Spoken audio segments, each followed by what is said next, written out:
Yeah. So today we are going to start with the next part of this chapter, that is diversity in the living world. Diversity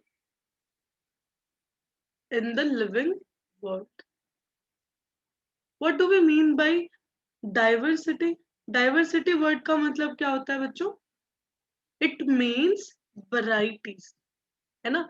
इतनी सारी varieties of organisms हमारे अर्थ पे present है. ये सारे varieties of organisms को उन्हीं को स्टडी करना is known as diversity. Diversity मतलब इतने सारे वेरिएशंस, इतने अलग अलग टाइप ऑफ ऑर्गेनिजम्स. केवल हम तो है नहीं, प्लांट्स ही आप देख लो, कितने अलग अलग टाइप के प्लांट्स हैं हमारे आसपास.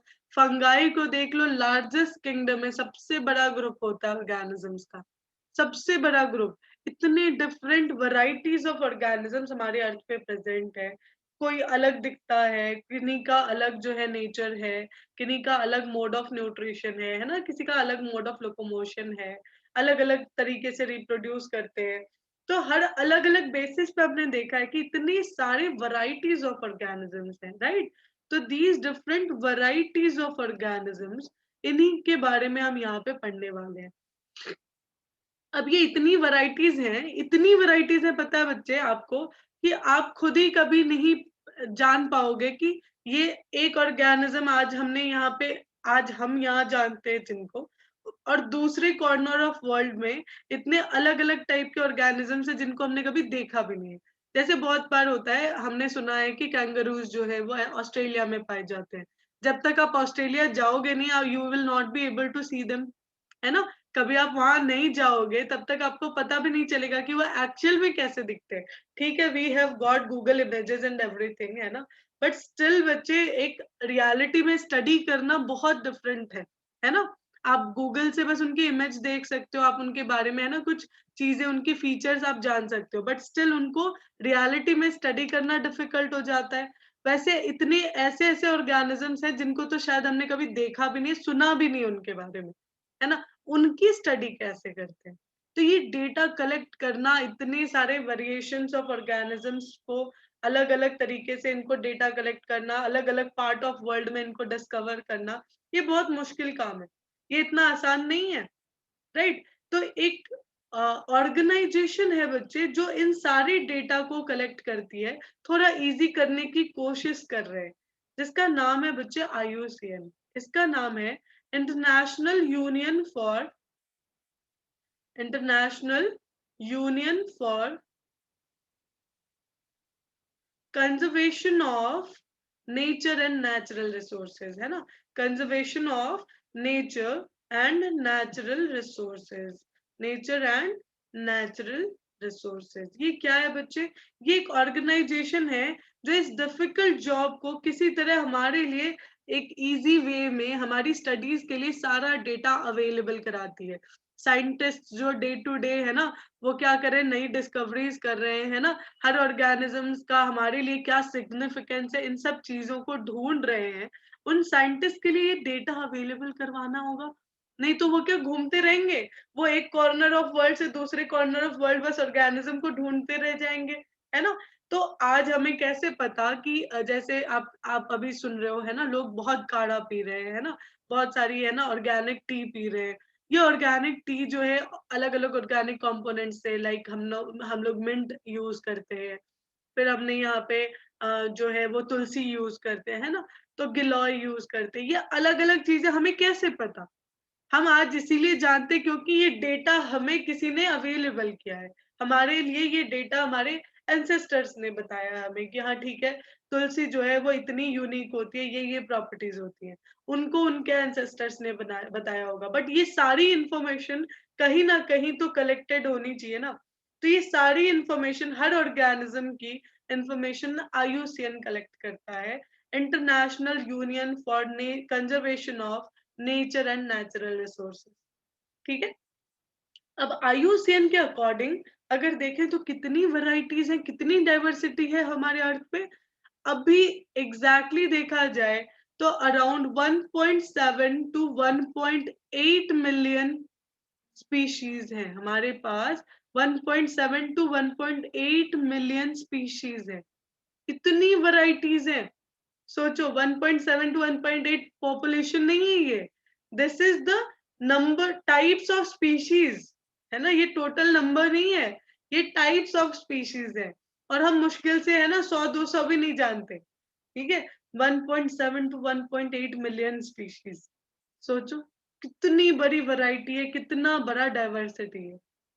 तो इसको स्टडी करना बहुत मुश्किल है, और हर एवरी ईयर आईयूसीएन बताते हैं कि 1.7 to 1.8 मिलियन अभी है, every year 15,000 new species are being discovered.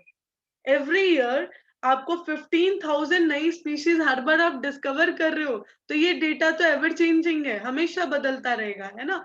Every year about every year about 15,000 new species are found. 15,000 new species are found. अब ये नई स्पीशीज आती है तो इनका डेटा इनको कैसे मिलता है, कैसे आईयूसीएन को पता चलता है कि कई कोई एक जगह पे नई ऑर्गेनिज्म को डिस्कवर किया गया है। जैसे मान लो आपको कोई एक नया ऑर्गेनिज्म मिलता है, फर्स्ट ऑफ ऑल आप तो ऑथराइज्ड नहीं हो ना, आपको कैसे पता कि वो सच में एक नया ऑर्गेनिज्म हो सकता है वो किसी और कॉर्नर ऑफ वर्ल्ड में पहले ही डिस्कवर हो चुका हो, है ना। बस हमें लग रहा है कि ऐसा ऑर्गेनिज्म के बारे में हमने कभी नहीं सुना, राइट। तो हमें तो अथॉरिटी नहीं है ना किसी ऑर्गेनिज्म को डिस्कवर करने का। अगर हमने देखा भी है तो पहले हमको मैच करना पड़ेगा आईयूसीएन की डेटा से, इसीलिए हम अथॉरिटी नहीं है, किसी और अथॉरिटी को आना पड़ेगा उस चीज को वेरीफाई करने के लिए कि हाँ एक नया ऑर्गेनिज्म यहाँ डिस्कवर हुआ है। तो अब देखते हैं बच्चों की कभी एक नया ऑर्गेनिज्म जब डिस्कवर होता है तो आईयूसीएन के स्टेप्स क्या होते हैं, कैसे इनको जो है इनका डेटा कलेक्ट किया जाता है, ठीक है। If a new organism is found,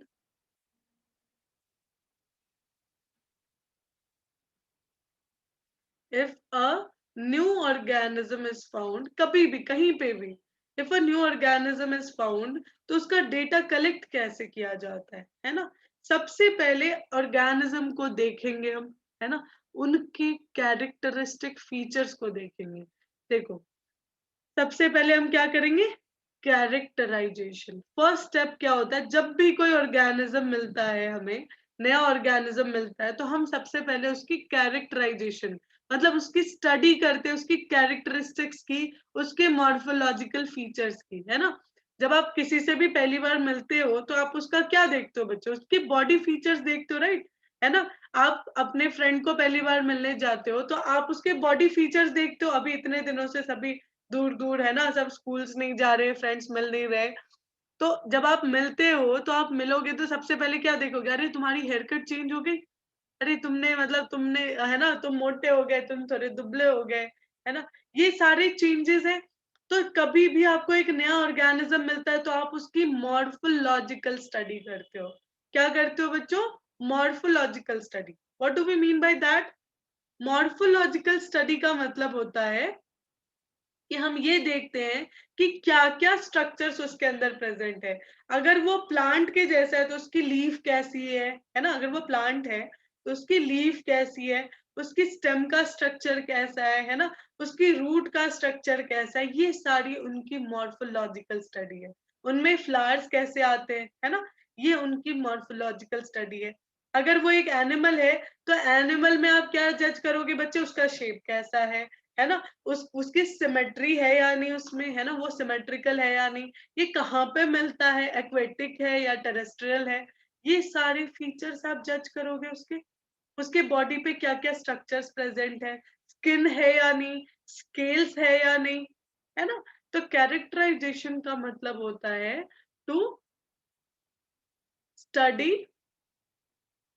the morphological features, है ना। मॉर्फोलॉजिकल फीचर्स को सबसे पहले हम स्टडी करेंगे बच्चे, है ना। सबसे पहले हम मॉर्फोलॉजिकल फीचर्स को स्टडी कर रहे हैं, है ना। हम क्या कर रहे हैं एक्चुअली, कभी कोई ऑर्गेनिज्म मिलता है हमें, मान लो ये बॉटल, ये एक नया ऑर्गेनिज्म है, ठीक है, अभी हमें नहीं पता कि ये बॉटल है या क्या है, पहली बार हमने देखा इसको, तो इसको देखने के बाद हमें क्या लगा, ये इसका शेप कैसा है, ये चलो सिलेंड्रिकल है ना, इसका कलर कैसा है, ये ब्लू कलर्ड है ना, इसकी हाइट कितनी है, इसकी विड्थ कितनी है, इसकी गर्थ कितनी है, ये सारे स्ट्रक्चर्स देखेंगे।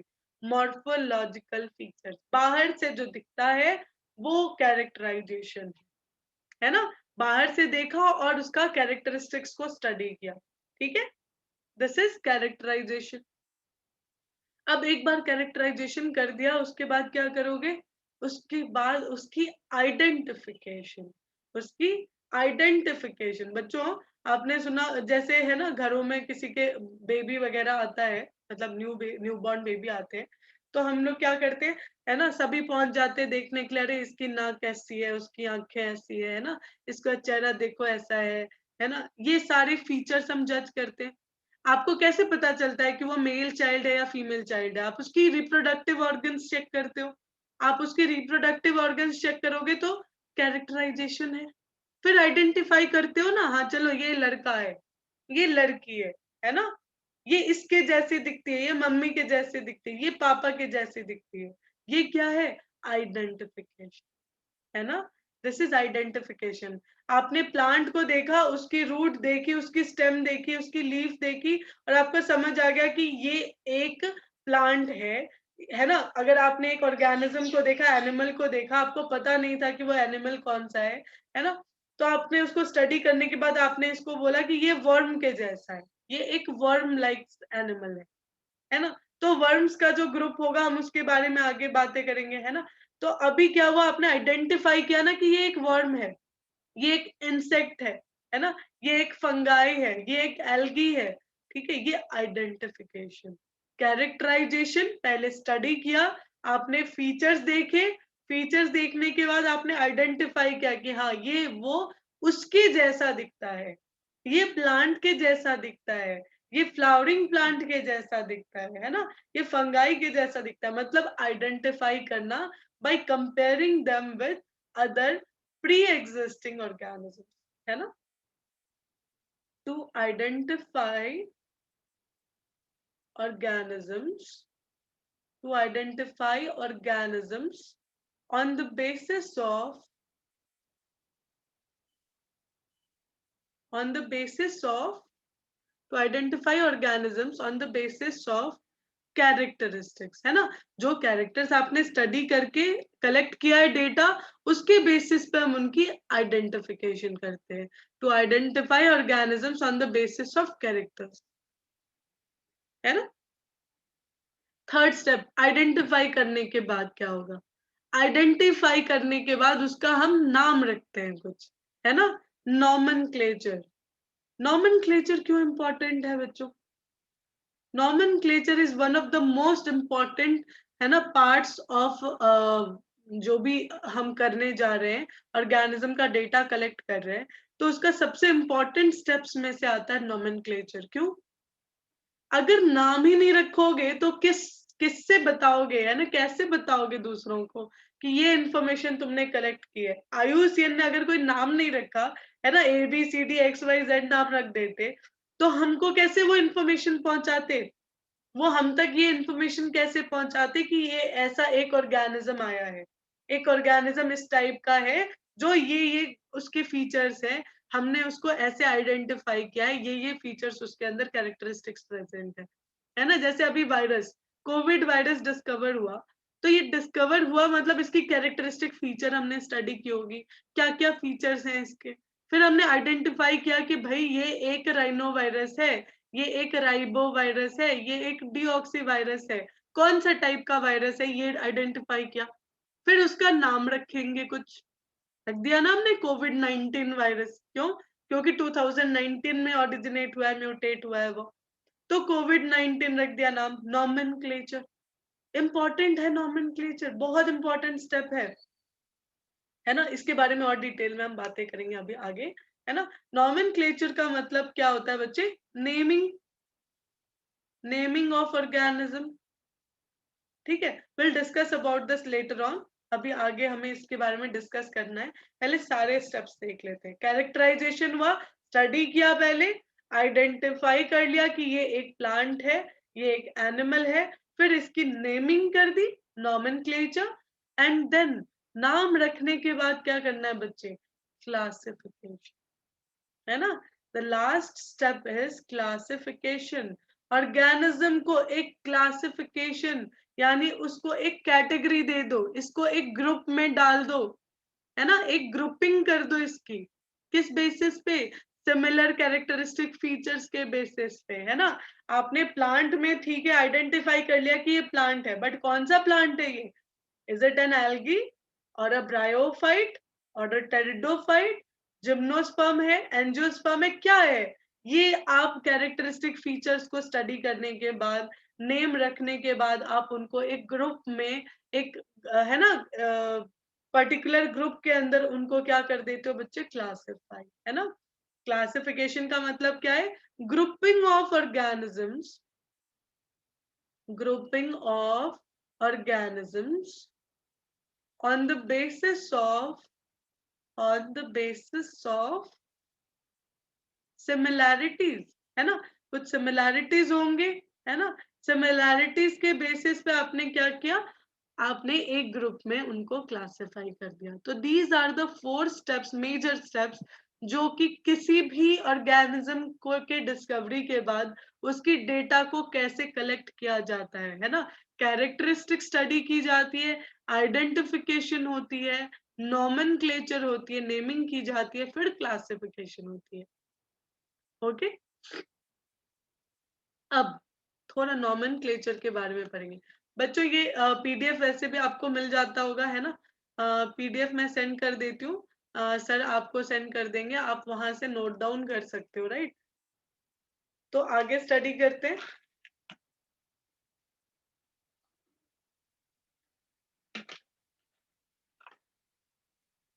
नेक्स्ट इज, फिर से नॉमेनक्लेचर को थोड़ा डिटेल में पढ़ते हैं ना। मैंने बोला था नॉमेनक्लेचर के बारे में हमें और डिस्कस करना है। Nomenclature, okay. नॉमेनक्लेचर क्या है? नेमिंग। अब नाम क्या रख दे? सबसे पहले तो ये जान ले कि नेमिंग जो है वो इम्पोर्टेंट क्यों है, क्यों इम्पोर्टेंट स्टेप है। आज मान लो हम लोग महाराष्ट्र में रहते हैं, है ना। कोई एक स्पेसिफिक वेजिटेबल की बात करते हैं ना, चलो ब्रिंजल की बात करते हैं। ब्रिंजल एक ऐसा वेजिटेबल है जिसका नाम यहाँ पे आई थिंक वांगी या कुछ बुलाते हैं हम लोग यहाँ, है ना। और मैं नॉर्थ साइड से हूँ, मैं वहां जाऊंगी तो वहां पे नाम होता है बैंगन, है ना। कहीं और कुछ और नाम हो सकता है, ठीक है। तो ये सारे नेम्स अलग अलग है ना। आप एक ही कंट्री में रहते हुए, अलग अलग स्टेट्स हैं हमारे, और हर स्टेट में अलग अलग नाम है ना। हर स्टेट में अलग नाम है। आप एक कंट्री में रहते हुए सेम नाम नहीं रखते, दूसरी कंट्री में चले जाओगे तो बिल्कुल नाम अलग हो जाएगा, है ना। चाइना में लोग कुछ और बुलाते होंगे उनको, राइट। वैसे ही आप चले जाओ कि किसी और कंट्री में, तो वहां कुछ और नाम रखते होंगे उसका। तो एक, अगर आपको ब्रिंजल को आइडेंटिफाई करना हो या किसी से पूछना हो तो आप कैसे पूछोगे, है ना। उसका नाम तो वहां पे उस जगह पे अलग हो सकता है। अब आप बोलोगे मैम इंग्लिश नेम तो है, चलो बहुत अच्छी बात है, इंग्लिश नेम है। बट प्रॉब्लम इंग्लिश नेम के साथ क्या होती है कि इंग्लिश नेम भी जो है ना, इंग्लिश हर जगह यूज होने वाली लैंग्वेज नहीं है। हमें लगता है वो यहाँ पे हम यूज कर लेते तो, है ना, यहाँ की लैंग्वेज है तो ये सही है ना। इंग्लिश यहाँ पे हम यूज करते हैं तो हर जगह ही पूछ सकते हैं ना ब्रिंजल कहाँ है ना, कहाँ मिलेगा ब्रिंजल। बट हर कंट्री में इंग्लिश यूज नहीं करते। आपने कभी देखा है चाइना के प्रेसिडेंट, है ना, उन लोगों को कि वो कभी इंग्लिश में बातें करते हैं? नहीं। देखो वो अलग ही लैंग्वेज में बात करते हैं, अपनी चाइनीज लैंग्वेज में बात करते हैं। फ्रांस चले जाओ, फ्रांस में फ्रेंच लैंग्वेज में बात करते हैं। They will not speak to you in English. उनको वो इंग्लिश में आपसे बात नहीं करेंगे। आप उनको जाके इंग्लिश में पूछोगे, they will not speak to you in English. बात ही नहीं करेंगे आपसे इंग्लिश में। क्यों? वो उसको उनकी ऑफिशियल लैंग्वेज नहीं है इंग्लिश, हमारी है ना। तो ये प्रॉब्लम हो जाती है बच्चे इंग्लिश के साथ भी, वो उसकी भी लिमिटेशंस है। तो एक हर ऑर्गेनिज्म का एक यूनिक नेम रखने का एक ये इम्पोर्टेंस है कि चाहे कहीं पे भी चले जाओ, local names, vernacular names, English name बदल सकता है ना, चेंज होता है। लेकिन एक यूनिक नेम अगर हम उसका रख दें, बायोलॉजिकल नेम रख दें, वो नहीं चेंज होगा। वो यूनिक नेम हमेशा एक ही रहेगी, चाहे आप किसी भी कॉर्नर ऑफ वर्ल्ड पे चले जाओ। तो नेमिंग का सिग्निफिकेंस यही है बच्चे। हम नेमिंग इसीलिए करते हैं ताकि उस ऑर्गेनिज्म को एक यूनिक नेम दे दिया जाए, है ना, और हम उसी से उस ऑर्गेनिज्म को आइडेंटिफाई कर सकें। ठीक है। नॉमेनक्लेचर क्यों की जाती है बच्चे? To give a unique biological name, है ना, biological name to an organism, है ना, किसी ऑर्गेनिज्म को एक यूनिक बायोलॉजिकल नेम देना है, इसी को तो हम नॉमेनक्लेचर कह रहे थे। अब बात करते हैं बच्चे, नाम कौन रखता है? नाम रखता कौन है? हम रख दें अपने मन से? तो हम तो अपने लैंग्वेज में रख देंगे, है ना। कोई चाइनीज लोग जो है वो चाइनीज लैंग्वेज में रख देंगे, है ना, कोई भी किसी भी लैंग्वेज में नाम रख देगा। तो ये एक अथॉरिटी होनी चाहिए ना, जो स्पेसिफिकली ऑर्गेनिजम्स की नेमिंग करे, है ना। तो IUCN के अंडर ही कुछ ऐसे छोटे छोटे ऑर्गेनाइजेशंस हैं, है ना, इंस्टीट्यूशंस हैं जो एक्चुअली नेमिंग करते हैं, है ना। ये इंस्टीट्यूशंस के बारे में जरा देख लेते हैं, इस पे क्वेश्चन आया है बच्चों प्रीवियस ईयर्स में। ICBN, ICBN is international code for botanical nomenclature, botanical nomenclature, है ना। ये क्या है? International code for botanical nomenclature, ICBN। इसका मतलब क्या है? ICBN का मतलब ये बॉटनिकल मतलब प्लांट्स की नेमिंग करते हैं, है ना। नेमिंग के लिए हमने एक स्पेसिफिक इंस्टीट्यूशन और, है ना, ऑर्गेनाइजेशन चूज की है जिसका नाम है ICBN, जो स्पेसिफिकली प्लांट्स की नेमिंग करेंगे। जैसे आप समझो बच्चों, हमने क्या देखा, सबसे पहले कोई भी ऑर्गेनिज्म हमें मिलता है तो हम क्या करते हैं? उसकी कैरेक्टराइजेशन करते हैं, सबसे पहले उसकी कैरेक्टरिस्टिक स्टडी करते हैं, है ना। कैरेक्टरिस्टिक स्टडी करने के बाद हम क्या करते हैं? उसकी कैरेक्टरिस्टिक स्टडी करने के बाद उसकी आइडेंटिफिकेशन करते हैं। आइडेंटिफाई करने के बाद हमने देखा कि ये तो प्लांट है ना, ये प्लांट है। तो प्लांट है तो उसकी नेमिंग कौन करेंगे? ICBN। उनको अथॉरिटी है कि वो प्लांट्स की नेमिंग कर सके, उनको अथॉरिटी है कि वो प्लांट्स की नेमिंग करें। वैसे ही बात करते हैं अगर हम, एनिमल होता है ये तो ICZN is there, ICZN international code for zoological nomenclature. मतलब अगर ये प्लांट है तो ICBN उसकी नेमिंग करेंगे, है ना। एनिमल है तो ICZN उसकी नेमिंग करेंगे। ऐसा होता है ना, घर में नाम रखने के लिए ना स्पेसिफिकली दादी माँ, नानी, ये सारे जो लोग होते हैं, बुजुर्ग होते हैं, हम उनको कहते हैं कि भैया आप नाम रख दो, है ना। तो वैसे ही आप समझो यहाँ पे भी नॉमेनक्लेचर के लिए एक ऑर्गेनाइजेशन सेट की हुई है कि भाई अगर, है ना, प्लांट होगा तो botanical nomenclature, ICBN will be the authority. अगर एनिमल है तो ICZN है, वायरस है तो ICVN है ना। वैसे ही बैक्टीरियल नॉमेनक्लेचर अलग है। तो सबके लिए अपना अपना एक ऑर्गेनाइजेशन बना हुआ है जो क्या करते हैं बच्चे? स्पेसिफिकली उस टाइप के ऑर्गेनिज्म की नेमिंग करते हैं, बाकियों की नेमिंग वो नहीं करेंगे, है ना। ये अगर प्लांट होगा तो बॉटनिकल नॉमेनक्लेचर, अगर एनिमल है तो जूलॉजिकल नॉमेनक्लेचर। ओके, ये हो गई नॉमेनक्लेचर कौन करेगा, नाम कौन रखेगा, है ना। ये तो समझ आ गया कि नाम कौन रखेंगे, नाम क्यों रखना है ये समझ आ गया, है ना। अभी हमारा नाम क्यों रखा जाता है? My name is Parineeta Sudhanshu. हमारा नाम क्यों रखा गया है? ताकि मेरा अपना एक यूनिक नेम है ना। कोई अगर मेरे नाम से मुझे बुलाता है तो मुझे पहचान में आना चाहिए कि हाँ मुझे बुला रहे, है ना। और किसी को अगर किसी से मेरे बारे में पूछना है तो वो मेरा नाम यूज कर सकते हैं। तो ये क्या है बच्चे? नेम, यूनिक नेम की सिग्निफिकेंस है। और नेमिंग कौन करते हैं? ये दो अथॉरिटीज करते हैं।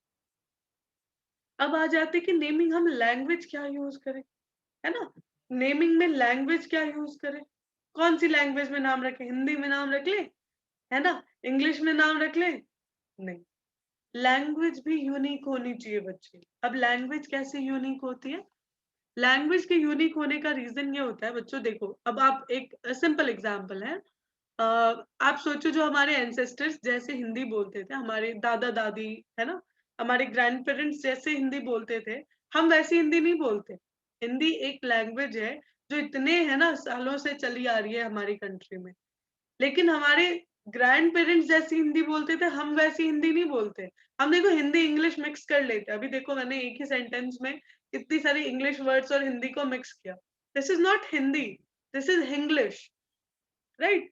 हमारे ग्रैंड पेरेंट्स थोड़ा बेटर हिंदी बोलते थे हमसे, उनके भी ग्रैंड पेरेंट्स होंगे, है ना, हमारे एकदम एंसेस्टर्स जो संस्कृत वाली हिंदी बोलते थे, बिल्कुल संस्कृत से मिलती जुलती, वो हिंदी बोलते थे, है ना। तो हिंदी भी तो चेंज हुई, जैसे जैसे हमारी जनरेशन आगे बढ़ती गई ना, हिंदी भी चेंज हो गई, लैंग्वेज भी बदल गई, इंग्लिश भी बच्चे, इंग्लिश भी चेंज होती है ना। हर लैंग्वेज इवॉल्व होती है, हर लैंग्वेज इवॉल्व होती है ना, जितनी भी लैंग्वेजेस हैं सभी इवॉल्व होती हैं, जो भी यूज होगी वो इवॉल्व होगी, है ना। तो यहाँ पे बच्चे हमें एक यूनिक ऐसी लैंग्वेज चूज करनी थी जो इवॉल्व ना हो, क्योंकि अगर वो इवॉल्व होगी तो क्या होगा, अगर कोई लैंग्वेज इवॉल्व होगी तो वो आज हमने कुछ नाम रखा वो कल को बदल जाएगी, है ना, कल को वो यूज नहीं करेंगे लोग, हमें बार बार उसका नाम चेंज करना पड़ेगा। बट हम ऐसा नहीं करना चाहते, हमने जो नाम रखा है बस हम वही चाहते हैं नाम रहे, है ना। तो नेमिंग के लिए लैंग्वेज कौन सा सिलेक्ट किया जाए ये भी एक बहुत इंपॉर्टेंट बात थी, है ना। तो यहाँ पे हमने यूज किया बच्चे ऐसी लैंग्वेज को, है ना, साइंटिस्ट्स ने डिसाइड किया कि भाई ऐसी लैंग्वेज चूज करें जो अब यूज ही नहीं होती, जो यूज नहीं होती वो इवॉल्व नहीं होगी, कोई चेंज नहीं आएगा। तो उन्होंने ना लैटिन लैंग्वेज यूज किया नेमिंग के लिए। लैटिन इसीलिए यूज किया बच्चे क्योंकि लैटिन एक डेड लैंग्वेज, डेड लैंग्वेज मतलब, अब लिविंग लैंग्वेज क्या होता है, लिविंग लैंग्वेज मतलब जो हम यूज कर रहे हैं आज भी, वो आगे भी यूज होने वाली है, वो इवॉल्व होगी। डेड लैंग्वेज वो लैंग्वेज है जिसका यूज ऑलमोस्ट कंप्लीटली नहीं होता है ना, और उसके एवोल्यूशन के चांसेस बहुत रेयर है ना, एकदम नहीं हो सकता। तो ये डेड लैंग्वेज है, that is why Latin language को यूज किया गया, है ना, इट विल नॉट इवॉल्व। ठीक, तो ये हो गई लैटिन लैंग्वेज को यूज कर लिया हमने नेमिंग के लिए। इसके बाद क्या आता है बच्चे कॉन्सेप्ट, इसके बाद नाम रखें क्या, है ना। हम अपने मन से ऐसे गोलू मोलू, है ना, ऐसे मुन्ना सोनू ये सब नहीं रख सकते ना नाम। नाम एक यूनिक नेम होता है, हमारा नाम जैसे होता है बच्चे, जैसे my name is Parineeta Sudhanshu, है ना, वैसे आप समझो Parineeta is my first name, जो मेरा यूनिक नेम है। Sudhanshu is my family name, है ना, ये मेरी फैमिली नेम है। जैसे आप श्रीमयी रोनन की, है ना, तो Sreemayee is your first name, that is your unique name. And Ronan की जो है वो क्या है, वो आपका सरनेम है, right. Tanishq is your first name, and मरल आई थिंक मराल, है ना, तो इट इज योर सरनेम, जो आपकी फैमिली नेम है। आपके फैमिली मेंबर्स में सबका नाम यही होगा, सरनेम सेम होगा, राइट। तो ये क्या हो जाता है बच्चे, ये हमारी नेमिंग का कॉन्सेप्ट है, हम इंडिया में ऐसे ही नेमिंग करते हैं, राइट। तो यहाँ पे भी बच्चे एक नेमिंग का यूनिक पैटर्न होना चाहिए, ये डिसाइड किया किसने, हमारे एक बहुत ही इंपॉर्टेंट साइंटिस्ट हैं, Carolus Linnaeus. Carolus Linnaeus, Carolus Linnaeus ने बोला कि भाई नाम जो है ना हम रखेंगे, वो दो कंपोनेंट्स होने चाहिए। नाम तो एक ही होगा यूनिक नेम, बट उसके अंदर दो कंपोनेंट्स होने चाहिए, है ना, that is known as binomial nomenclature. Binomial nomenclature, इसका मतलब क्या है कि नेम जो होगा ऑर्गेनिज्म का, उसके दो कंपोनेंट्स होंगे, है ना। जैसे एक एग्जांपल देते हैं, कार्लस लीनियस ने ही इसका नाम जो है वो डिस्कवर किया है, इसको that is Mangifera indica. Mangifera indica, ठीक है, ये है हमारा फेवरेट मैंगो, राइट, सबका favourite mango, Mangifera indica. Carolus Linnaeus ने ही इसको पहली बार डिस्कवर किया था, है ना, और डिस्कवर करने के बाद इसकी नेमिंग भी की थी, है ना। उन्होंने बोला कि नेमिंग जो हम करेंगे उसमें हमेशा दो कंपोनेंट्स होंगे, binomial nomenclature means always names में टू कंपोनेंट्स होंगे, यूनिवर्सली नेम्स में टू कंपोनेंट्स होंगे, ठीक है। ये टू कंपोनेंट्स क्या होंगे, जो फर्स्ट नेम यहाँ दिख रहा है आपको मैंगीफेरा, ये उनका जेनेरिक नेम होगा, जैसे हमारा सरनेम होता है ना, वैसे इनका जेनेरिक नेम होता है, ऐसा समझ लो, ठीक है। तो हमारे इमीडिएट फैमिली का सेम ही सबका सरनेम होगा, है ना। वैसे ही आप समझो मैंगीफेरा का मतलब क्या है, ये उसका जेनेरिक नेम है ना। ये उसका जेनेरिक नेम है जो इसकी जीनस को रिप्रेजेंट करता है, ये उसको उसकी जीनस को रिप्रेजेंट करता है। एंड इंडिका ये उसकी स्पेसिफिक एपिथेट है, ये उसका यूनिक नेम है, ये उसका यूनिक नेम है, स्पेसिफिक एपिथेट, जो उसकी स्पीशीज को रिप्रेजेंट करता है, जो उसकी स्पीशीज को रिप्रेजेंट करता है। कैरलेस लीनियस के अकॉर्डिंग बाइनोमियल नॉमेनक्लेचर यानी नेम के हमेशा दो कंपोनेंट्स होंगे। The first component will be the generic name that represents their genus, है ना। The second component is the specific epithet which represents their species, जो उनकी species को represent करता है। आया समझ? तो ये बताया कैरलेस लीनियस ने, ठीक। बस इतना ही नहीं किया उन्होंने, और कुछ रूल्स भी बताए, पता है क्या? Let us find out what those rules are. The first rule here is, जब भी हम नेमिंग करेंगे तो हमेशा नेमिंग में ये अगर आप इसको टाइप करते हो या प्रिंट करवाते हो, है ना, तो नेमिंग हमेशा कैसे की जानी चाहिए, इटैलिक्स में लिखी जानी चाहिए। The name of the organism will always be italicised, है ना। Name will be always, name should be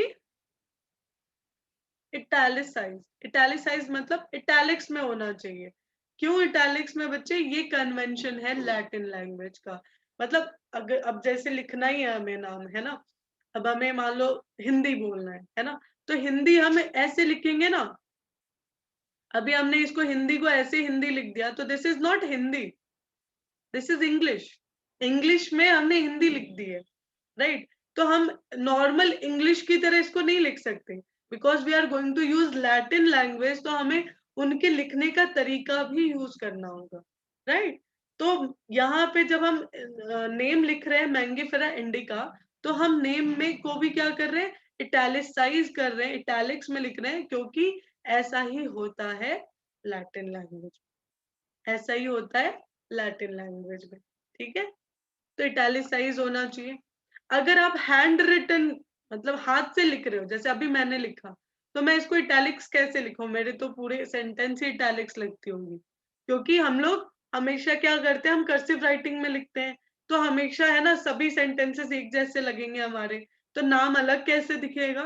तो हम अगर हैंड रिटन नेम्स, अगर हम हाथ से लिख रहे हैं, पेन पेपर पे लिख रहे हैं, तो उस केस में we should always underline them, है ना। Hand written names should be underlined, should be underlined, they should be underlined, ये हमेशा अंडरलाइंड होने चाहिए।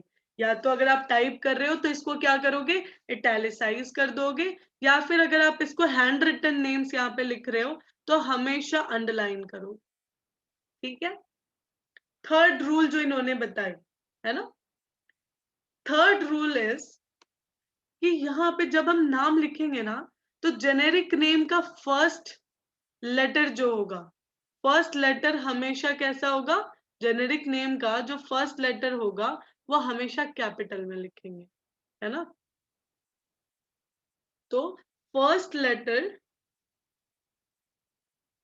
Of generic name, generic name is always in capital, ये हमेशा कैपिटल में होगा, इन कैपिटल, ये हमेशा कैपिटल में लिखना होगा।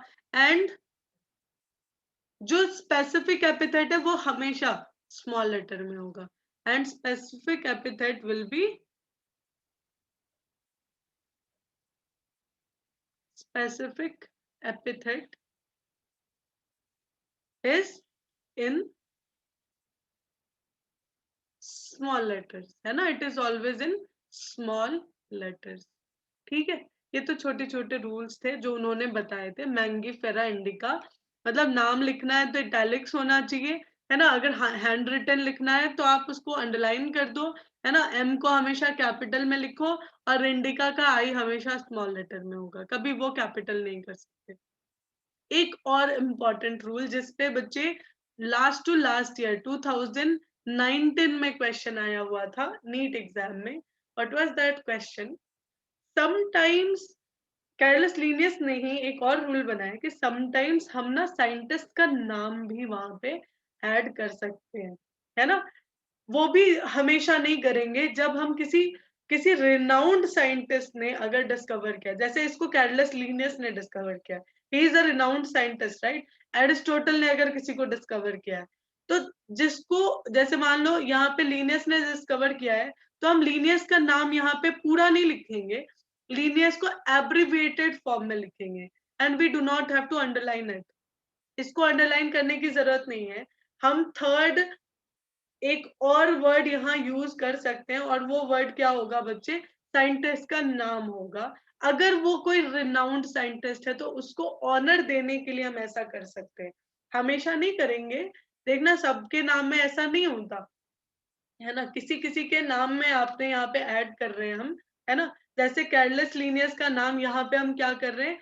एब्रीविएटेड फॉर्म में, फुल नेम नहीं लिखना होता, एब्रीविएटेड फॉर्म में. You can write like LINN, या फिर आप इसको L डॉट भी कर सकते हो, ये भी करेक्ट. ठीक है, तो ये एक पॉइंट और नोट कर लो. ये क्वेश्चन आया हुआ है, 2019 का क्वेश्चन है ना. उन्होंने साइंटिस्ट का नाम दिया हुआ था, और आइडेंटिफाई करना, मतलब उन्होंने पूरी नेमिंग की थी मैंगीफेरा इंडिका की, और आपको आइडेंटिफाई करना था कि ट्रू सही नेमिंग कौन सी है ना. तो उसमें जिसमें उन्होंने LINN लिखा था डॉट करके, वो सही नेम है ना. समटाइम्स द नेम ऑफ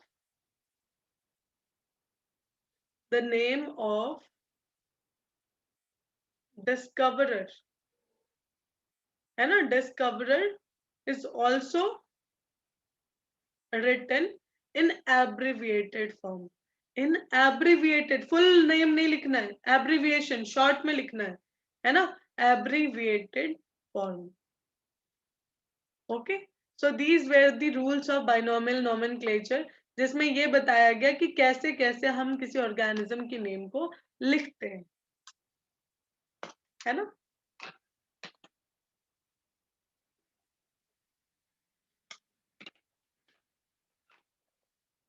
तो ये नॉमेनक्लेचर का कॉन्सेप्ट भी क्लियर हो गया. Okay, moving ahead. समझ आया बच्चों आपको? Any doubt? नो. दोनों में से किसी को नहीं? चलो गुड.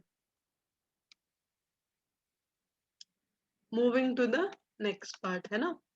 अब बच्चे ये जो चार हमने पॉइंट्स देखे, है ना, ये characterization, identification, nomenclature, classification, again back to that. ठीक है, ये जो चार पॉइंट्स हमने देखे, है ना, इन चार पॉइंट्स में आप ये जो पूरा ब्रांच ऑफ बायोलॉजी है, जो इनके रूल्स एंड रेगुलेशंस को कंट्रोल करता है, प्रिंसिपल्स एंड प्रोसेसेस बनाता है. जैसे आप समझो कि आप सेल्स की स्टडी को आप क्या कहते हो? साइटोलॉजी कहते हो. Cytology is the branch of science या biology which deals with the study of cells, structure of cells, है ना. सेल स्ट्रक्चर को पढ़ना, उनको स्टडी करना, उनके फंक्शंस को स्टडी करना, ये सब एक ब्रांच ऑफ बायोलॉजी के अंदर आता है, जिसका नाम है साइटोलॉजी. ठीक है. Genetics is the study of genes. वैसे ही study of all these four principles and processes, यानी characterisation, identification, nomenclature and classification, ये चारों आप कहोगे मैम आपने बोला कि वो तो IUCN करती है. IUCN तो ऑर्गेनाइजेशन है, बट उस ब्रांच ऑफ बायोलॉजी को क्या कहते हैं जो इन सब चीजों से डील करती है? The branch of biology which deals with the principles and processes of characterization, मतलब क्या कैरेक्टर्स आप वहां पे पढ़ोगे, क्या कैरेक्टर्स आप वहां पे आइडेंटिफाई करोगे, है ना, क्या कैरेक्टर्स को आप जो इंफॉर्मेशन के फॉर्म में दूसरों को प्रोवाइड करोगे, that is characterization. Identification, naming, उनके रूल्स एंड रेगुलेशंस, है ना. फिर उनकी क्लासिफिकेशन का मेथड, किस बेसिस पे किसको किस ग्रुप में डालोगे, है ना. ये सारे मेथड्स को हम अगर एक ब्रांच ऑफ बायोलॉजी में पढ़ते हैं तो उसको हम टेक्सोनॉमी कहते हैं. तो what do we mean by taxonomy? taxonomy is the branch of biology which deals with all these four processes, है ना? It is the branch of biology. It is the branch of biology which deals with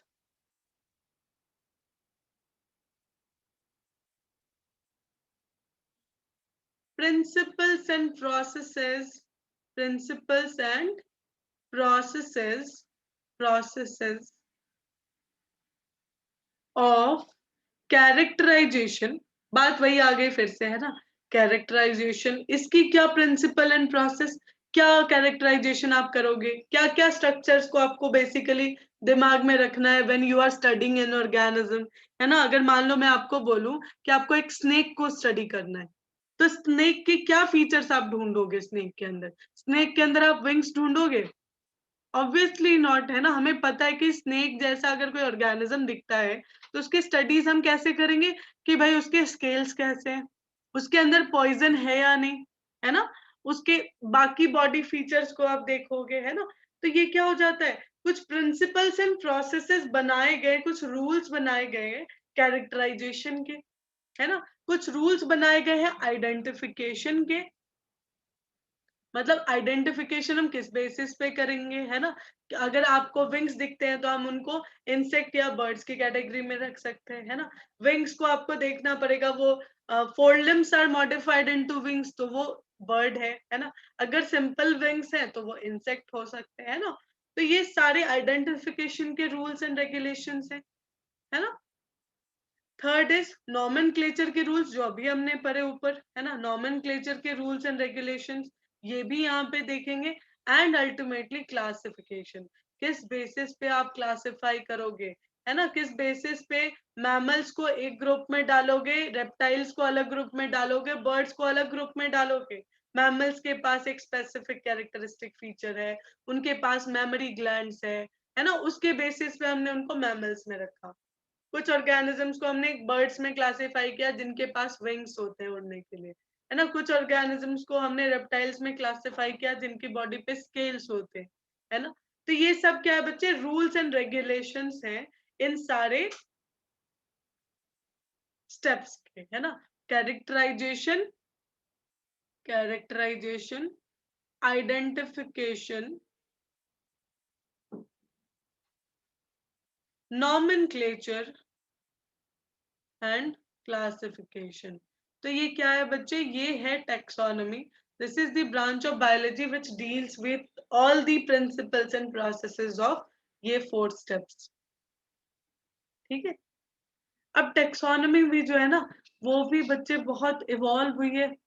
जो old taxonomy थी वो क्या है, ये सारी चीजें आपको इस पे क्वेश्चंस आते हैं बच्चों, कंपैरिजन के क्वेश्चंस, है ना? These are a few terms that we have to study in this chapter, है ना? जैसे ओल्ड टैक्सोनॉमी क्या है, न्यू टैक्सोनॉमी क्या है. एक्चुअली क्या है ओल्ड टैक्सोनॉमी, जब सबसे पहले ऐसी एक ब्रांच जो है ना, जिसमें हम स्टडी करते हैं, ये ब्रांच बनाई गई, तो उस समय जो रूल्स बनाए गए वो थोड़े अलग थे. जैसे जैसे रूल्स आगे बनते गए वो अलग बनते गए, है ना? जैसे आपने बच्चे जेनेटिक्स पढ़ी है, थोड़ी बहुत तो पढ़ी है सबने 10th लेवल पे, तो आपने क्या देखा है कि जेनेटिक्स में सबसे पहले हमने मेंडल को बहुत माना, है ना? मेंडल को बहुत सपोर्ट किया कि बिल्कुल सही उसने एक्सपेरिमेंट्स किए थे, राइट? अभी आप क्लास 12th में जब आप जेनेटिक्स पढ़ोगे तो आप मेंडल को डिस्कार्ड करोगे, इसकी थ्योरी को. आप देखोगे कि मेंडल की सारी थ्योरीज जो है अल्टीमेटली, है ना, उसके एक्सेप्शंस निकल गए, है ना? तो क्या हो जाता है, जैसे जैसे हम आगे पढ़ते जाते हैं तो ओल्ड वाली थ्योरीज को हम धीरे धीरे, कुछ थ्योरीज को हम आज भी सपोर्ट करते हैं, कुछ थ्योरीज को हम धीरे धीरे चेंज करते जाते हैं, है ना? तो वैसे ही टेक्सोनॉमी जो ब्रांच ऑफ बायोलॉजी, उसमें भी चेंजेस हुए हैं बच्चे, उनके प्रिंसिपल्स एंड प्रोसेसेस, उनके रूल्स एंड रेगुलेशंस, वो भी चेंज हुए. तो पहले के प्रोसेसेस क्या थे वो देखें जरा. व्हाट इज ओल्ड टेक्सोनॉमी, इस पे क्वेश्चन आया हुआ है बच्चों प्रीवियस ईयर्स में, है ना? अगर आप प्रीवियस ईयर क्वेश्चन सॉल्व करोगे तो आपको दिखेगा old taxonomy versus new taxonomy. What is old taxonomy? Simple है, बहुत इजी है ना? कुछ नहीं है, ऐसे नाम वाम लग रहे हैं ज्यादा, बट ये बहुत ही सिंपल टॉपिक है. ओल्ड टेक्सोनॉमी में सिंपल जो कैरेक्टरिस्टिक स्टडी करते हैं ना हम, केवल मॉर्फोलॉजिकल स्टडी करते हैं.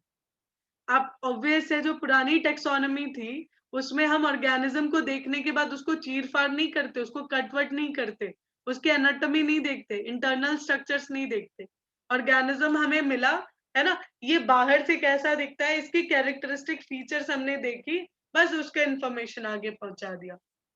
ओल्ड टेक्सोनॉमी ये थी, मॉर्फोलॉजिकली स्टडी की, बाहर से दिखने में जो जैसा है बस वही है, हमने उसी को सच मान लिया, है ना। बाहर से दिखने में अगर वर्म के जैसा है तो वो वर्म है, उसको हम कभी एम्फीबिया में कंसिडर नहीं करेंगे, उसको कभी हम है ना इंसेक्ट में कंसिडर नहीं करेंगे, उसको कभी हम हेलमिंथ में कंसिडर नहीं करेंगे, है ना। तो अगर हमें मॉर्फोलॉजिकली वो एक स्पेसिफिक कैरेक्टर दिखता है तो हम उसी को मान लेते थे पुरानी टेक्सोनॉमी में। अब हम ऐसा नहीं करते, हम उसकी एनाटॉमी भी पढ़ते, क्योंकि बहुत सारे वर्म्स हैं जो वर्म जैसे दिखते हैं बट वर्म होते नहीं है, है ना, वो कुछ दूसरे हो सकते हैं स्ट्रक्चर्स, है ना। तो हमें स्टडी करने के बाद हमें ये पता चला धीरे धीरे। तो ओल्ड टेक्सोनॉमी में सिंपल था बच्चे, जो कैरेक्टराइजेशन है it was based upon morphological studies only. The characterization was based upon morphological studies only. जो फर्स्ट स्टेप है ना वो उसके बेसिस पे हमने दो पार्ट्स बनाए, old and new. Old taxonomy characterization was based on morphological features only, morphological features only, है ना। तो मॉर्फोलॉजिकल फीचर्स के बेसिस पे हमने ओल्ड टेक्सोनॉमी जो है वो कैरेक्टराइजेशन हम करते थे, है ना। न्यू टेक्सोनॉमी की बात करें तो न्यू टेक्सोनॉमी में हम क्या करते थे,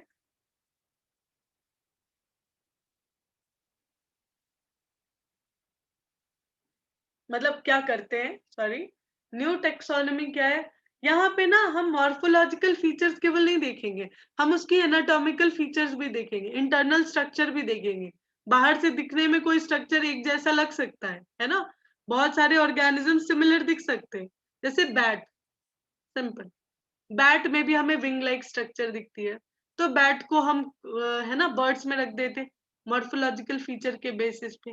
बट अब हम उसकी एनाटॉमिकल स्टडी करते, एनाटॉमी स्टडी करने के बाद पता चला कि नहीं, वो विंग लाइक स्ट्रक्चर जो है वो फोरलिम की मॉडिफिकेशन वैसे नहीं है ना, वो विंग जो है बर्ड्स की विंग से अलग होता है, उसके अंदर बाकी फीचर्स आप देखोगे, उसके एनाटॉमिकल स्टडी करोगे, है ना, उसकी ईयर्स को स्टडी करोगे, उसके बॉडी के बाकी फीचर्स को स्टडी करोगे एनाटॉमिकली, तो आपको पता चल जाएगा नहीं, वो everything which has wings is not a bird, वो हमेशा बर्ड नहीं है ना। तो न्यू टेक्सोनॉमी इसको डील करती है, वो कैरेक्टराइजेशन में केवल एक्सटर्नल फीचर्स पे डिपेंडेंट नहीं है, इंटरनल फीचर्स को भी स्टडी करते हैं, हमारी एनाटॉमिकल फीचर्स को भी स्टडी करते हैं। एनाटॉमी देखने के बाद, मॉर्फोलॉजी देखने के बाद, फिर हमारी इकोलॉजिकल रोल को भी देखते हैं। What do we mean by ecological role, जैसे मान लो हम हेट्रोट्रॉफ्स हैं, है ना, तो हमारा एक रोल है ना, हम जहाँ रहते हैं अपनी सराउंडिंग में हमारा एक रोल है, हम इतने सारे बिल्डिंग्स बना रहे हैं, फॉरेस्ट को कट कर रहे हैं, ठीक है, नेगेटिव ही सही बट रोल तो है हमारा, पॉल्यूशन कर रहे हैं बट नेगेटिव है लेकिन रोल तो है ना। विलन भी तो एक रोल होता है ना, राइट, हीरो हीरोइन होते हैं तो विलन भी तो एक रोल है ना, कैरेक्टर है वो। तो वैसे ही समझे बच्चों, एक हर ऑर्गेनिज्म का अपना एक इकोलॉजिकल रोल होता है, राइट। तो वैसे देखें, इकोलॉजिकल रोल जैसे प्लांट का अपना एक इकोलॉजिकल रोल है, वो हमें ऑक्सीजन देते हैं, हमें फूड देते हैं, है ना। हर ऑर्गेनिज्म का अपना अपना एक इकोलॉजिकल रोल है, फंगाई का अपना एक रोल है, वो क्या करते हैं, सभी डेड ऑर्गेनिजम्स की है ना ऑर्गेनिक मैटर को सॉइल में वापस से अवेलेबल करते हैं ना, डिकम्पोजिशन करते हैं, वो भी एक रोल है। डिकम्पोजिशन नहीं होगा तो जो न्यूट्रिएंट्स हम में आएंगे हमारे साथ चली जाएंगी, है ना, हमारी बात सॉइल में वापस आनी चाहिए ना, रिसाइकल होना चाहिए, सब कुछ साइकिल के फॉर्म में वापस आना चाहिए, जो जहां से स्टार्ट होगा वो जीरो करके वापस से वही वापस आना चाहिए। सॉइल से प्लांट को मिला, प्लांट से हमको मिला, तो हमसे फिर से सॉइल को मिलना चाहिए, है ना, दिस इज साइकिल। तो इकोलॉजिकल रोल क्या है बच्चे, हर ऑर्गेनिज्म का अपना अपना एक रोल होता है जो वो प्ले करते हैं अपनी सराउंडिंग में, है ना। तो उसको भी न्यू टेक्सोनॉमी उसको भी डील करती है, ठीक है। तो कैरेक्टराइजेशन इज बेस्ड अपॉन इस चैप्टर को ऐसे पढ़ लेंगे ना कि दोबारा जो है ना हमें इस चैप्टर को देखना भी ना पड़े, है ना, क्योंकि इतने सारे चैप्टर्स हैं आगे जिनको हमें काफी रिवीजन की जरूरत पड़ेगी। इन चैप्टर्स पे हम उतना ज्यादा बहुत, मैं ये नहीं कह रही कि फोकस अभी नहीं करना है, अभी करना है, बट इतने अच्छे से एक बार में पढ़ लेना है कि दोबारा हमें इसको, है ना, बार बार पढ़ने की जरूरत ना पड़े। Characterization was based on morphological, anatomical, morphological, anatomical and ecological role, है ना, and ecological role also, है ना, ये सारे features and ecological role, ecological role, ये होती है न्यू टेक्सोनोमी। ठीक है, लेकिन हम इससे भी सेटिस्फाई नहीं हुए, हमने बस इतना पढ़ के जो है ना, हमने बस कैरेक्टराइजेशन में चेंजेस करके हम सेटिस्फाई नहीं हुए। Human beings are not easily satisfied, है ना, हम आसानी से सेटिस्फाई नहीं होते, हमें बहुत समय लगता है सेटिस्फाई होने में, है ना। तो हमने पहले ओल्ड टेक्सोनोमी एक ब्रांच बनाई, है ना, उसको पढ़ रहे थे, उनके मॉर्फोलॉजिकल स्टडी कर रहे थे, फिर हमने मॉर्फोलॉजिकल, एनाटॉमिकल, इकोलॉजिकल सबको स्टडी किया, बट हम उससे भी ना सेटिस्फाई नहीं हुए। हमने एक और ब्रांच डेवलप जिसका नाम है सिस्टमैटिक्स, है ना, सिस्टमैटिक्स। बच्चों एक एग्जाम्पल से समझाती हूँ सिस्टमैटिक्स, है ना, जैसे संडे वनडे को मम्मी पीछे पड़ जाती होंगी आपके, है ना, कि है ना, कबर्ड साफ करो अपना, है ना, अपने कपड़े निकालो खुद से अरेंज करो सारे, ठीक है। आप करते क्या हो उसमें, आप क्या केवल फोल्ड कर करके सारे कपड़े ऐसे, है ना, बिस्तर पे रख देते हो तो मम्मी खुश हो जाती है? नहीं, वो बोलती होंगी नहीं नहीं उठाओ इसको, कबर्ड में अरेंज करो प्रॉपरली, है ना। प्रॉपर अरेंजमेंट का मतलब क्या होता है, टी शर्ट्स को एक जगह रखो, है ना, जीन्स को एक जगह रखो, स्कूल ड्रेसेस को, कैजुअल वेयर्स को, सबको अलग अलग सेपरेट करके रखो। This is the thing that she wants, है ना। हम भी वही चाहते हैं। हमने अभी तक कैरेक्टरिस्टिक्स देखी, आइडेंटिफिकेशन किया, नेम भी रख दिया, नाम भी रख दिया, फिर उसकी क्लासिफिकेशन भी कर दी। मान लो एक ऑर्गेनिज्म आपको मिला, उसकी कैरेक्टर्स को पढ़ने के बाद आपको पता चला कि उसमें क्या है, उसके बॉडी पे हेयर्स प्रेजेंट है, उसके, है ना, उसके पास ये ईयर प्रेजेंट है ना, ईयर पिन्ना प्रेजेंट है, ठीक है, बॉडी पे हेयर्स है, ईयर पिन्ना, इसको पिन्ना कहते हैं ना, पढ़ेंगे इसके बारे में हम डिटेल, इसको पिन्ना कहते हैं, तो पिन्ना प्रेजेंट है उसके पास मेमोरी ग्लैंड प्रेजेंट है। ये तीन फीचर्स आपने स्टडी की, स्टडी करने के बाद आपने क्या किया, आपने आइडेंटिफाई किया कि ये एक एनिमल है ना, एनिमल है, एनिमल में फिर आपने क्या बताया कि इसको, इसका नेम रख देते हैं होमोसेपियंस, हम लोग होमोसेपियंस, ठीक है, हमारा नाम रख दिया आपने कुछ, ठीक है। अब हमारा नाम रखने के बाद आपने हमें ग्रुप कर दिया कि भाई ये है मैमल्स, ये है mammals, those have, those which have mammary glands are classified under mammals, रख दिया mammals में। बट mammals में रखने के बाद क्या हम सेटिस्फाई हो गए, हमने बस रख दिया बस सेटिस्फाई हो गए? नहीं, हमको उसको अरेंज भी करना है। अरेंज मतलब mammals कब आए, बर्ड्स के पहले आए या बर्ड्स के बाद आए, रेप्टाइल्स के पहले आए रेप्टाइल्स के बाद आए, फिश के पहले आए या बाद में आए, हमें कैसे पता? इंसेक्ट के बाद आए या पहले आए, हम पहले आए हैं या इंसेक्ट्स पहले आए हैं, कैसे मालूम हमें? हम कैसे जानते हैं ये सब? हम आज कैसे जानते हैं कि फिश जो है वो हमारी एंसेस्टर थी? फिश से बने होंगे एम्फीबिया, एम्फीबिया से बने होंगे रेप्टाइल्स, रेप्टाइल से बने बर्ड्स अलग, मैमल्स अलग। ये सब हमने कैसे स्टडी किया बच्चे? Evolutionary history, evolutionary history, relationship, हमारा क्या रिलेशन है ना, रेप्टाइल से कुछ सिमिलैरिटीज है क्या रेप्टाइल से हमें? तो हमें समझ आएगा कि हम रेप्टाइल्स के बाद आए हैं। हमारे और उनके फीचर्स को कंपेयर करोगे, हमारे पास 4 चेम्बर्ड हार्ट है, उसके पास 3 चेम्बर्ड हार्ट है, तो कंपेयर करोगे तो आपको समझ आएगा ना कि चलो भाई 4 चेम्बर्ड वाला ज्यादा एडवांस फीचर है ना, तो ये बाद में आया होगा, और पहले हमेशा लेस एडवांस फीचर आया होगा, उसके पहले 2 है ना, 2 चेम्बर्ड हार्ट आई होगी, तो ये सब क्या है, ये कैसे पता चला, हमने इवोल्यूशनरी हिस्ट्री को स्टडी, है ना, और उसके बाद हमने उनको सीक्वेंस में अरेंज कर दिया, है ना, नए कपड़े पुराने कपड़े अरेंज कर दो ऐसे सीक्वेंस में, कैजुअल्स को, है ना, एथनिक को, सबको अलग अलग अरेंज कर दो, ये क्या हो गया, अरेंजिंग इन अ सीक्वेंस। तो हम बस क्लासिफिकेशन से खुश नहीं थे, हमने अरेंज भी किया सीक्वेंस में, है ना, सीक्वेंशियली अरेंज करना, सिस्टमैटिकली अरेंज करना is known as systematics. Systematics is arrangement of, है ना, केवल अरेंजमेंट नहीं, खैर इसमें तो बाकी फीचर्स भी होंगे, कैरेक्टराइजेशन, इसको नहीं भूलेंगे, ये तो सारे स्टेप्स होंगे ही। किसी भी ऑर्गेनिज्म को पहले तो कैरेक्टराइज करोगे, फिर उसको आइडेंटिफाई करोगे, है ना, फिर उसकी आइडेंटिफिकेशन तो करेंगे, फिर उसकी नेमिंग भी करेंगे, नॉमेनक्लेचर भी करेंगे, क्लासिफिकेशन भी करेंगे, मतलब टेक्सोनॉमी में जो किया वो तो करेंगे, है ना, classification and then systematic arrangement. ये 4 स्टेप्स के बाद एक नया स्टेप ऐड किया हमने, that is systematic arrangement and systematic arrangement, है ना, systematic arrangement of organism, systematic arrangement of organism.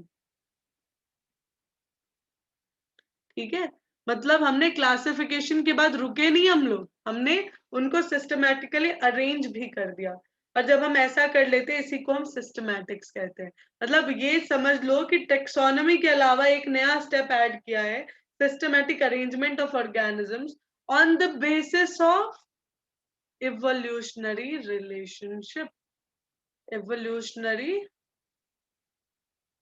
relationship, है ना, evolutionary relationship के बेसिस पे हम इसको अरेंज भी कर देंगे, सिस्टमैटिक अरेंजमेंट भी करेंगे। आया समझ?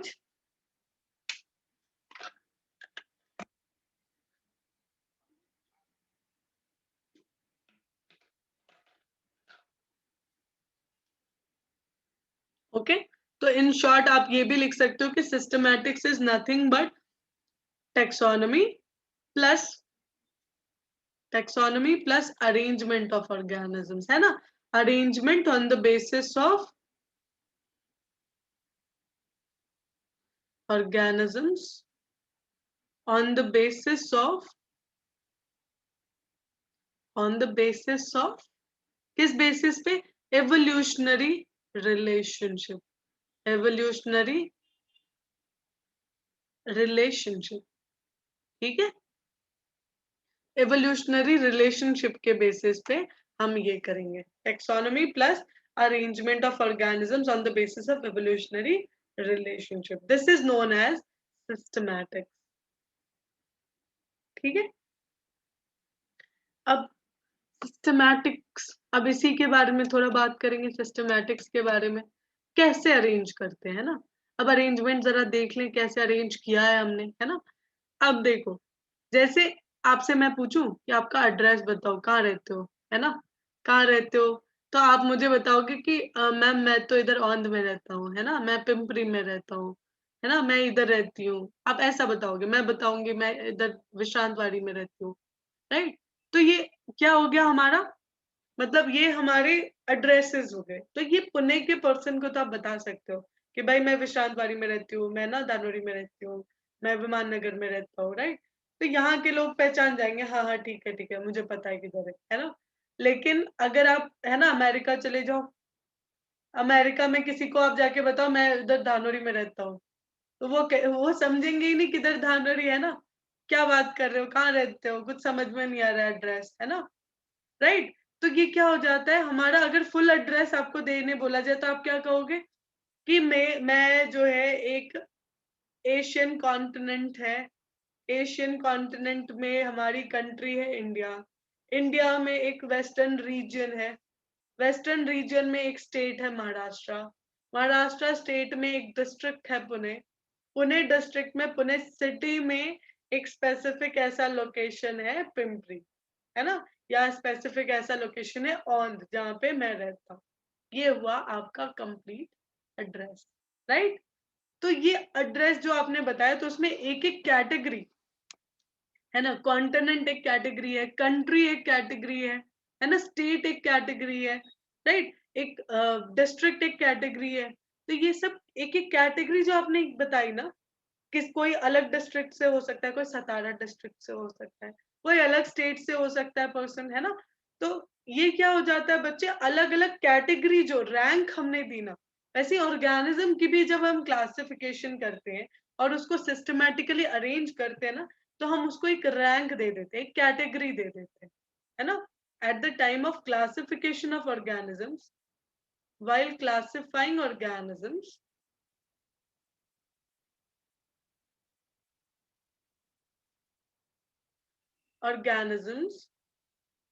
we give them a rank। हम उनको एक कैटेगरी और रैंक और कैटेगरी दे देते हैं, रैंक और कैटेगरी। जैसे आपने अभी देखा ना, आपने कंट्री को एक रैंक दे दिया, तो दूसरा कोई पर्सन होगा वहीं पे, एशिया का ही कोई होगा, पाकिस्तान है ना, चाइना है, तो वहां पे वो बोलेगा अच्छा हाँ हाँ हम सेम कॉन्टिनेंट से, we are from the same continent, but we are from two different countries. फिर एक सेम इंडियन कोई पर्सन होगा, बोलेगा हाँ मैं भी इंडिया से हूँ, तो हमारा कॉन्टिनेंट भी सेम हो गया, हमारी कंट्री भी सेम हो गई। स्टेट अलग अलग होगा, स्टेट भी सेम हो सकता है ना, कोई बाई चांस आपको महाराष्ट्र का ही कोई मिल जाए। तो ये क्या हो जाता है, ये एक एक रैंक और कैटेगरी जो हमने दी ना, स्टेट को एक कैटेगरी दी, है ना। स्टेट कौन सा है, जब आप कोई फॉर्म फिल करते हो, तो आपको फॉर्म में हमेशा हर जगह है ना सारा डेटा लिखना होता है, तो आपसे लिखते हैं एड्रेस में पहले आपको लिखना है स्पेसिफिक लोकेशन, फिर आपको अपनी है ना सिटी का नाम बताना है, फिर आपको अपनी स्टेट का नाम बताना है, कंट्री का नाम बताना है, पिन कोड बताना है, ये सब क्या है, एक एक कैटेगरी है ना, एक एक कैटेगरी है। तो जब हम ऑर्गेनिज्म को क्लासिफाई करते हैं, तो हम उसको एक एक कैटेगरी और रैंक दे देते हैं, उसको कहते हैं बच्चे हम टैक्सा। एक एक टैक्सा और रैंक क्या है और कैटेगरी क्या है, जो हमने क्लासिफिकेशन के टाइम पे ऑर्गेनिज्म के को एक रैंक दे दी, एक कैटेगरी दे दी, उसी को हम टैक्सा दे कहते हैं, है ना। तो ऐसे बहुत सारे टैग्स हैं, जैसे आपके एड्रेस में आपने कॉन्टिनेंट को यूज किया, कंट्री को यूज किया, है ना, रीजन को यूज किया, स्टेट को यूज किया, है ना, डिस्ट्रिक्ट को यूज किया। तो ऐसे बहुत सारे डिटेल्स हो सकते हैं। कुछ लोग बोलेंगे चलो मेरा विलेज भी है, तालुका है, विलेज है ना, अलग अलग है ना, एड्रेसेस है ना, पोस्ट ऑफिस भी बताने लगेंगे। तो एड्रेस में और भी फर्दर कैटेगरीज हो सकती है ना। तो ऐसे ही बच्चे क्लासिफिकेशन में भी अलग अलग टैक्सा हो सकता है। तो देर आर ओवरऑल 22 टैक्सा, है ना, 22 to 28 टैक्सा होते हैं, 22 to 28 टैक्सा है। ऐसे बहुत सारे टैक्सा हैं, कैटेगरीज हैं, तो हम सबको नहीं पढ़ेंगे यहाँ। We are going to study about 7 obligate taxa, 7 obligate taxa. What do we mean by obligate taxa, मतलब किसी को अगर आपको एड्रेस बताना है, तो आप है ना इन जनरल इतनी चीजें तो बताओगे, है ना, आपको अपनी कंट्री तो बतानी पड़ेगी, आपको अपना स्टेट बताना पड़ेगा, आपको अपनी सिटी बतानी पड़ेगी, आपको अपना पिन कोड बताना पड़ेगा। बाकी आप उतना विलेज है ना, तालुका विलेज है ना, बाकी चीजें बताओ नहीं बताओ, रीजन ना बताओ, कॉन्टिनेंट ना बताओ, चलता है, राइट। लेकिन कुछ ऑब्लिगेट है ना, एक एड्रेस बताने का एक ऑब्लिगेट मेथड होता है कि आपको इतना तो बोलना ही पड़ेगा। वैसे ही बच्चे क्लासिफिकेशन में कुछ ऐसे ऑब्लिगेट रैंक होती है ना, जो हर ऑर्गेनिज्म की क्लासिफिकेशन में होगी ही। हर ऑर्गेनिज्म की जब हम क्लासिफिकेशन स्टेप्स, जब हम उनको क्लासिफाई करते हैं, तो जितने स्टेप्स होते हैं उनको टैक्सा कह रहे हैं, रैंक और कैटेगरी होती है उसको टैक्सा कह रहे हैं। तो ऐसे 7 टैक्सा मिनिमम सब में होंगे, 7 ऑब्लिगेट टैक्सा है ना। Let us find out what are those taxa, क्या क्या कैटेगरी है, क्या क्या स्टेप्स है। First taxa is the largest taxa, that is kingdom, है ना। Second is phylum for animals and plants के लिए डिविजन, है ना, phylum for animals and plants के लिए इट इज डिविजन, ठीक है। First category is kingdom, second category is phylum or division. Phylum is for animals, है ना, दिस इज फॉर एनिमल्स, ये एनिमल्स के लिए है। और डिवीजन के लिए, डिवीजन प्लांट्स के लिए, है ना। Third rank or category is, third rank or category क्या है बच्चे? इट इज क्लास, ठीक है। Fourth rank or category is order, fifth rank or category is family, sixth is genus, और सेवेंथ है स्पीशीज। सेवेंथ है, ठीक, यहाँ पे लिख रही हूँ, सेवेंथ इज स्पीशीज, राइट। तो किंगडम से स्टार्ट करके स्पीशीज तक, ये क्या है बच्चे? ये 7 ऑब्लिगेट कैटेगरीज हैं, ऑब्लिगेट टैक्सा है ना, हर ऑर्गेनिज्म की। हर ऑर्गेनिज्म में ये है ना, जितने 7 टैक्सा है ये जरूर होंगे, कुछ में इससे ज्यादा भी होंगे। जैसे मैंने बताया ना, कुछ लोग एड्रेस में और चीजें ऐड करेंगे, है ना, वैसे ही कुछ ऑर्गेनिजम्स की क्लासिफिकेशन में और टैक्सा भी होगा, है ना। फैमिली के अंदर सब फैमिली होगी, है ना, ऑर्डर के अंदर है ना सब ऑर्डर होगा, क्लास के ऊपर सुपर क्लास हो सकता है, सब क्लास हो सकता है, सब फाइलम हो सकती है, सब डिवीजन हो सकती है, सब स्पीशीज हो सकती है ना, अलग अलग है। तो किंगडम, ये 7 किंगडम टू स्पीशीज, ये 7 ऑब्लिगेट कैटेगरी है, ये सब में होगी। बाकियों में थोड़ा एडिशनल हम ना ऐड कर सकते हैं कुछ अलग अलग टैक्सा, बट यहाँ पे हमने ये 7 ऑब्लिगेट टैक्सा डिसाइड किया, ओके। अब जरा इनके बारे में देख लेते हैं, है ना। बहुत ही सिंपल चीजें देखेंगे, इस पे एक क्वेश्चन आया हुआ है बच्चों, मैं आपको बताती हूँ, है ना।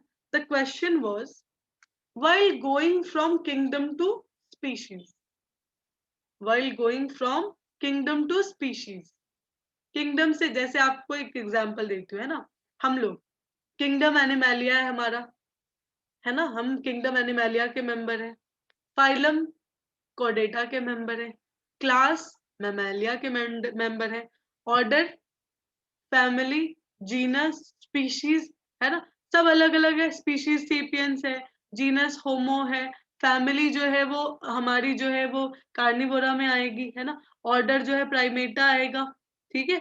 अलग अलग ये ग्रुप्स हो गए हमारे, है ना। तो किंगडम अलग है, फाइलम अलग है, क्लास अलग है, ऑर्डर अलग है, फैमिली अलग है, जीनस अलग है, स्पीशीज अलग है। क्वेश्चन ये है कि आप जब किंगडम से स्पीशीज की तरफ बढ़ते हो तो स्पेसिफिसिटी, स्पेसिफिसिटी क्या होती है, बढ़ती है या कम होती है?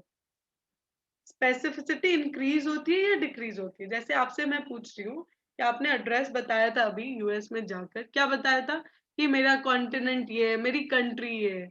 तो जब आप जितना आप आगे बताते जाते हो, आप ज्यादा स्पेसिफिक हो रहे हो या कम कम स्पेसिफिक हो रहे हो?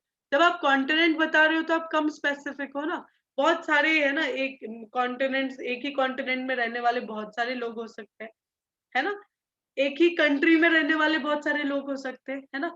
एक ही कंट्री से आप आगे बढ़ो, एक स्टेट में रहने वाले भी लोग हो सकते हैं ना। एक स्टेट के अंदर एक स्पेसिफिक है ना डिस्ट्रिक्ट में रहने वाले लोग हो सकते हैं। तो ऐसा क्या है, आप जितना ज्यादा बताते जा रहे हो आप उतना स्पेसिफिक होते जा रहे हो, है ना, you are becoming more and more specific. तो अगर हम किंगडम एनिमैलिया की बात करें, एनिमल किंगडम की बात करें, तो एनिमल किंगडम में तो आप भी हो, एक छोटा सा इंसेक्ट भी है, एक स्पॉन्ज भी है ना, एक निडारिया का जैसे जेलीफिश भी है ना, ये सभी तो एनिमैलिया के हैं। तो हम इनको स्पेसिफिक नहीं बता रहे ना। फिर मैंने बोला कि नहीं, फाइलम कॉर्डेटा, अब कॉर्डेटा में तो आप भी हो, फिशेस भी आती हैं, है ना, सभी आते हैं। तो आप बोलोगे नहीं भाई क्लास मैमल्स, तो मैमेलिया में चलो ठीक है आप हो, रैट भी आता है, कैमल भी आता है, एलिफेंट भी आता है। तो जितना आप है ना नीचे जा रहे हो, जब आपने जीनस बोला होमोसेपियंस, होमो बोला आपने, जीनस क्या है, होमो है आपका। अब होमोजीनस में अगर आप देखोगे तो होमो हैबिलिस है हमारे एंसेस्टर्स, होमो इरेक्टस है हमारे एंसेस्टर्स, और हम होमोसेपियंस है ना। तो हम उनसे थोड़े स्पेसिफिक तो हुए हम, बट फिर भी हम थोड़े डिफरेंट है। स्पीशीज जब आप बोल देते हो तो मैं भी होमोसेपियंस, आप भी होमोसेपियंस, हम सभी से हैं, ठीक है। हम एकदम यूनिक बता रहे हैं फिर हम ऑर्गेनिज्म को, है ना। तो जितना आप नीचे जाते हो ना, down the kingdom, this was a question from NEET exam, है ना, when we move from kingdom to species, specificity increases, specificity increases when we moving from kingdom to species, kingdom to species, to species, है ना, specificity increases, जितना नीचे जाएंगे हम उतनी specific होते जा रहे हैं, उतना आइडेंटिफाई करना आसान हो जाएगा। अगर मैं आपको बोलूं एक मेंबर है जो कि क्लास मेमालिया का मेंबर है, तो आप बोलोगे अरे क्लास मेमालिया में तो मैम बहुत सारे हैं, है ना, कैसे पता पता चलेगा which organism you are talking about, है ना। फिर मैं थोड़ा सा जीनस बोलूं, होमो जीनस, आप बोलोगे मैम होमोजीनस में भी तो 2-3 है ना। तो फिर स्पीशीज में अगर बता दो होमोसेपियंस, तब आप समझ जाओगे आई am talking about you, right. अगर मैं आपको स्पेसिफिक जैसे एक फाइलम बता दूं कि भाई फाइलम पॉरीफेरा का मेंबर है, आप आगे जाके पढ़ोगे एनिमल किंगडम में, है ना, पॉरीफेरा निडारिया, तो पॉरीफेरा का मेंबर है, तो आप समझ जाओगे आई am talking about sponges. But किस स्पॉन्ज के बारे में बात कर रही हूँ, तो उनकी फर्दर क्लासेस हैं, उनकी फर्दर ऑर्डर्स हैं, उन सबको अगर आपको बता दिया कि है ना I am talking about this genus and then I am talking about this species, तो आप समझ जाओगे कि है ना ये कौन सा ऑर्गेनिज्म है। तो जितना आप नीचे जाते हो उतनी स्पेसिफिसिटी इंक्रीज होती है, उतनी स्पेसिफिसिटी इंक्रीज होती है। ऑपोजिट के लिए बच्चे स्पेसिफिसिटी डिक्रीज होगी। सेकंड सेकंड क्वेश्चन यहाँ पे क्या आया हुआ है कि when we move from kingdom to species, specificity तो इंक्रीज होती है ना। कॉमन कैरेक्टर्स क्या होते हैं, बढ़ते हैं या कम होते हैं? कॉमन कैरेक्टर्स, आप में और मुझ में कुछ कॉमन फीचर्स हैं, कुछ वेरिएशंस भी हैं, बट कॉमन फीचर ज्यादा है। हम सबके पास एक नाक होती है, 2 आंखें होती है, 2 कान होते हैं, हेयर्स होते हैं बॉडी को कवर करने के लिए, राइट।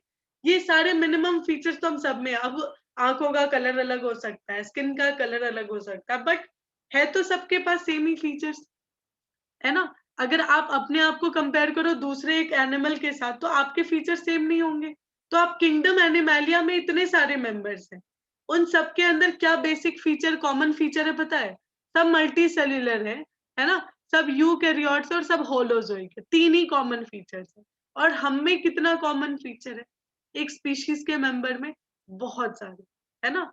जितना आप नीचे जाते हो, आप फाइलम है ना कॉर्डेटा के मेंबर्स में ज्यादा कॉमन फीचर्स है, क्लास मेमालिया के मेंबर्स में और ज्यादा कॉमन फीचर्स हैं, स्पीशीज में चलो जाओगे तो उतना ही ज्यादा और कॉमन फीचर्स है। तो जितना हम नीचे जाते हैं उतना हमें कॉमन फीचर्स मिलते हैं, ज्यादा मिलते हैं, है ना। Common features increase, common features increase. आप प्रीवियस ईयर क्वेश्चन सॉल्व करोगे ना बच्चों, आपको ये दोनों तीनों क्वेश्चंस मिलेंगे। Specificity increases, common features increase, है ना, common features increase, and what about number of organism, number of organisms, population या नंबर ऑफ ऑर्गेनिजम्स कम होते हैं। एनिमल किंगडम में तो ज्यादा होंगे ना, हमसे ज्यादा ही होंगे ना। हम अगर केवल ह्यूमन पॉपुलेशन को काउंट करें और सारे एनिमल्स का पॉपुलेशन काउंट करो, ऑब्वियसली एनिमल्स का पॉपुलेशन ज्यादा है, एनिमल्स में तो हम भी आते हैं, सभी आते हैं ना, सभी एनिमल्स आ जाएंगे ना। तो नंबर ऑफ ऑर्गेनिज्म जितना नीचे जाओगे कम होते जाएंगे, स्पेसिफिसिटी बढ़ती है, कॉमन फीचर्स बढ़ते हैं, but number of organisms reduce, है ना, डिक्रीज।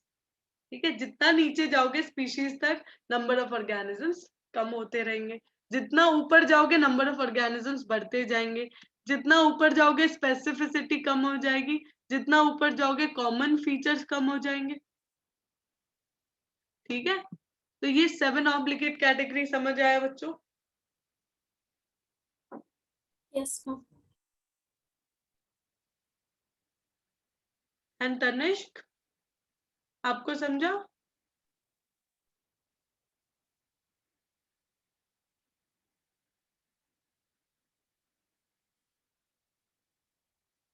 चलो, तो in the next class we will continue with the next topic, है ना, हम स्पीशीज के बारे में पढ़ेंगे, ठीक है? Okay, both of you. चलो, नेक्स्ट क्लास में बच्चे हम स्पीशीज के बारे में पढ़ेंगे, स्पीशीज क्या होते हैं, है ना, जीनस क्या होती है, फैमिली क्या है, एक एक करके पढ़ेंगे और ये फिर चैप्टर कंप्लीट हो जाएगा। नेक्स्ट क्लास में हम लोग इस चैप्टर को कंप्लीट कर देंगे। Okay, bye everyone. I send the PDF to sir, है ना, मैं सर को सेंड कर दूंगी और वो आपको सेंड कर देंगे, है ना, आप वहां से नोट डाउन कर सकते हो। Bye bye.